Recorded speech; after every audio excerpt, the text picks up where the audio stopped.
Okay, YouTubers, this is the Angry Prepper. Today's episode, we're going to talk about the internet blackout apocalypse. Now, it's being dubbed the internet apocalypse, and if it happens, this is a big if. So the reason why I'm doing this video is because I saw it a week or two ago. We had a solar storm. It hits Earth, nothing happened, right? I think it was like a G1 or a G2, and it wasn't much, right? There was some disruption with communications, but nothing insane. Now, they're talking about a solar storm that's big enough to interrupt the internet. Now, interestingly enough, they just picked the internet, not communications as a whole, just the internet. I have my theories about why they're bringing this up all of a sudden, why now all of these like science journal websites are talking about it.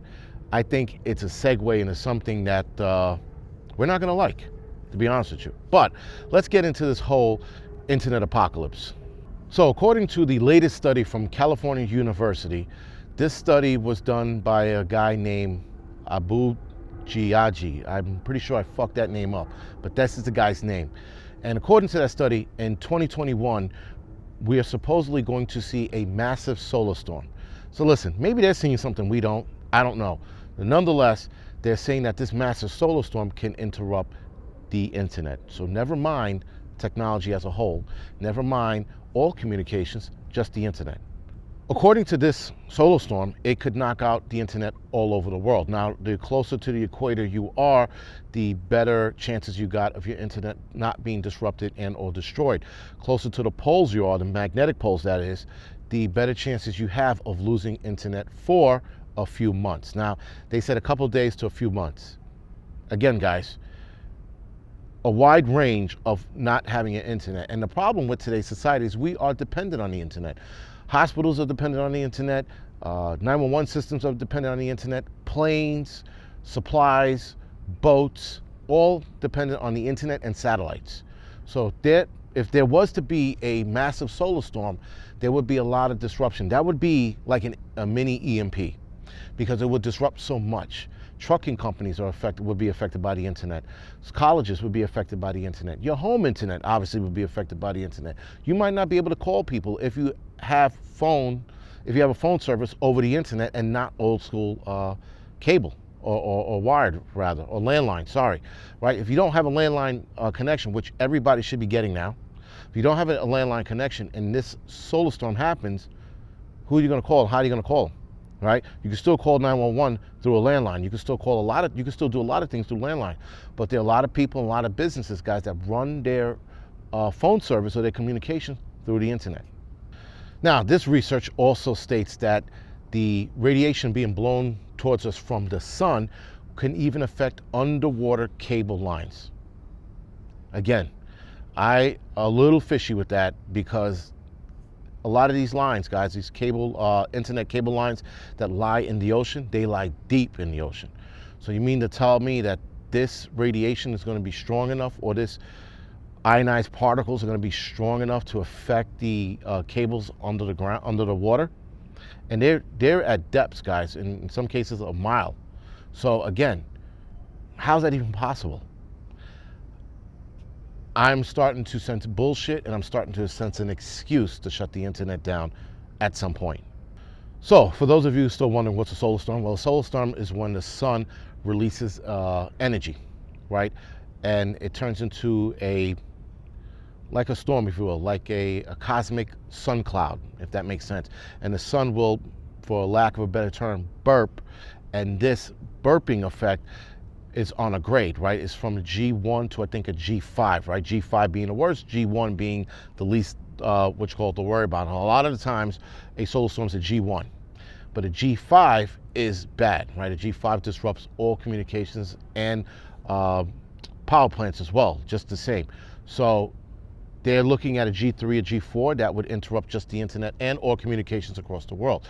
Now, communications, guys, we're also talking about radios and things like that. But again, a lot of things are reliant on the internet. And that's basic. That's the majority of our communication is reliant on the internet. The other thing with the sun releasing its like super fast ionized particle towards Earth is that it would also affect satellites. And we also have our internet going through satellites as well. Now, the problem with this hitting satellites is it could deorbit the satellite or completely destroy the satellite. Now, deorbiting the satellite is bad because that means it's going to come out of the sky and either float away from Earth or, the worst case scenario, come back crashing down into Earth, right?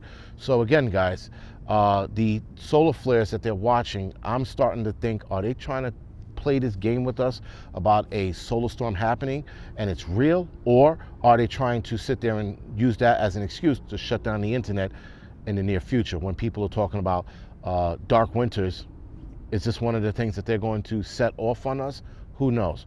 I tell you now, guys, if they shut down the internet, if a solar storm shuts down the internet, there's going to be a lot of fucked people. A lot. I still have a landline phone, and I'm not using it right now. It's wrapped up in a way. We have a line that's dedicated and established already. Everybody should have an established line. Whether you use it or not is irrelevant. Get a phone on deck, just in case this happens. Now, Earth has seen a major solar storm event, 1859, which is the Carrington event, in 1921. That was the last time we saw a major storm. Now, of course, scientists are looking at it and thinking it's every 100 years or something like that, so they think we're due for one, and that's why they're reporting this. And again, this study came out of the California University, so they've been looking at this closely, and we had a solar storm head towards us, what was it, last Thursday or whatever, it was a Friday, and that turned out to be a G1 or G2, can't remember. But nonetheless, it didn't do, it was minor disruption at best. Now, guys, the human civilization, we have relied on the internet for over 20 years now. And it only gets worse. If we only become more addicted to it, we only become more dependent on it. So if this thing does happen, if this is real and this does happen, you're going to see mayhem. This is like a mini EMP. A solar storm hitting Earth, destroying the internet and its communications is like an EMP. Minus us losing power, minus us losing the function of our cars, this would absolutely set us into a bad way, very bad, because no communications, guys. A lot of you guys have your phone system that's relying on the internet. No internet, no phone call. No phone calls, you're not going to get phone calls coming in or out, meaning you can't call 911. Your cell phone is useless. The internet is going to be down. You can't even go on the internet and look up, I don't know, fucking YouTube, for example. There'll be no more Angry Prepper. There'll be no more Prepper channels. There'll be no more, fucking cat videos and all that other bullshit. The only one alternative plan is getting a landline phone and getting a landline established before this happens. So here's the rub on this whole no internet. It's bad, right? It's a lot worse than one would like to think. Some people are like, fuck the internet, I hope it disappears. But you do not realize the implications that go along with no internet. And unfortunately, today's society is so dependent on it that without it right now, guys, it's like a lifeline, right? And without that lifeline, a lot of things are bad. A lot of bad things are going to happen. And a lot of people are going to die. And there are people that I'm going to venture might even kill themselves. If you go months without the internet, you go months without going on Facebook, Instagram, putting up your stupid videos, doing your fucking dumbass selfies, months without that, people are going to collapse. There was a study done in Japan a bunch of years ago about people committing suicide if they didn't have the internet to rely on. Guys, without the internet, there's no social media. Without social media, you're going to get a lot of people that, off themselves. Now listen, if you're offing yourself because you don't have the internet anymore, I'm not going to sit there and fight it. I'm not going to argue with you. Don't do it, because if you're that fucking stupid to kill yourself over no internet, then hey, guys, you drew the short straw. Anyway, that being said, guys, the bigger problem with another problem with no internet is that in the United States alone, just the United States, without the internet, $7 billion a day will be at lost with no internet. The stock market can't run. Right? Again, guys, a lot of things are dependent on it. There are way more things dependent on this than we ever thought. I used to think up until I started reading this article that the internet was just for the home, certain businesses and things like that. I didn't realize that the entire world was intertwined with the internet, and it's at a point that if this does happen, this has devastating effects across the world. So again, a lot of us wish the internet would fucking implode, but now it can't. 20 years ago, we might have gotten away with it, and if it happened, we were like, fuck it, we don't need it. I'm saying 20 years ago. This is now. And now we are faced with something that I never thought I would see in my lifetime. That if the internet went, the fucking world would go kapoof, just up in flames, pretty much, right? So, what's our solutions for that? There is no solution.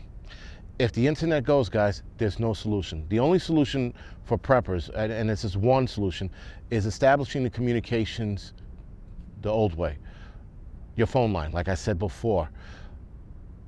AM/FM radios, listening to what's going on in there. Getting a ham radio operator's license and getting a ham radio set up. Those are the only solutions for us as far as communication goes. But as far as everything else, there's no solution to that. Unfortunately, we're going to have to go through the grinder with everybody else, whatever that might be. Less food in the stores and less services available. Now, food in the stores, guys, this is why we prep, so that we don't end up in that boat. Again, that's not really a solution. That's something we've been doing for a long time. Communications, I already went over that. We can adapt with communications, but there are other things that might affect us down the line, especially when it comes to medical services, right? So again, there's more of a problem that comes along with that, and there's not many solutions. We only have 2 solutions. Adapt to, actually 3. Adapt to it, establish a phone line, and get a ham radio set up. Those are the only 3 solutions we have. The rest of the world who's not doing what we do, they're screwed. Communications-wise, they're screwed, and just socially, they're going to be screwed. A lot of us don't need the internet. So there's one upside. One upside. The chances of this happening is anywhere between 1.6% to 12%, which is a large-ass gap, guys. That's a large gap of percentage. I would thought if they would have said 1% to 2% to 3%, I'd be like, 1% to 12%, 12% is still small. That's still small in the grand scheme. So that is good. That's the only upside to the whole thing, is that we got a 1 to 12% chance of getting hit with something that strong that affects the internet. But again, guys, the whole it affecting underwater cable lines, and the fact that they brought that up a few times in different articles, suggesting to me that this could be a ploy. This could all be a ploy. They could be rattling a cage or two and seeing where this goes. They could shut down the internet and go, well, they did say it was going to affect underwater water lines. Underwater water lines, I guess, right? They did say it was going to affect those. So there isn't a conspiracy theory here. They said it was going to happen. I don't know, man. I'm not buying that part. And that's why I think this is a segue into something else they want to do. Anyway, guys, this is The Angry Prepper. Thank you for watching. You can like and subscribe to this channel. You can also head over to the Angry Truth channel, like and subscribe to that. And you can also head over to the Angry Lensman channel, like and subscribe to that channel as well. And I'll see you guys in the next video.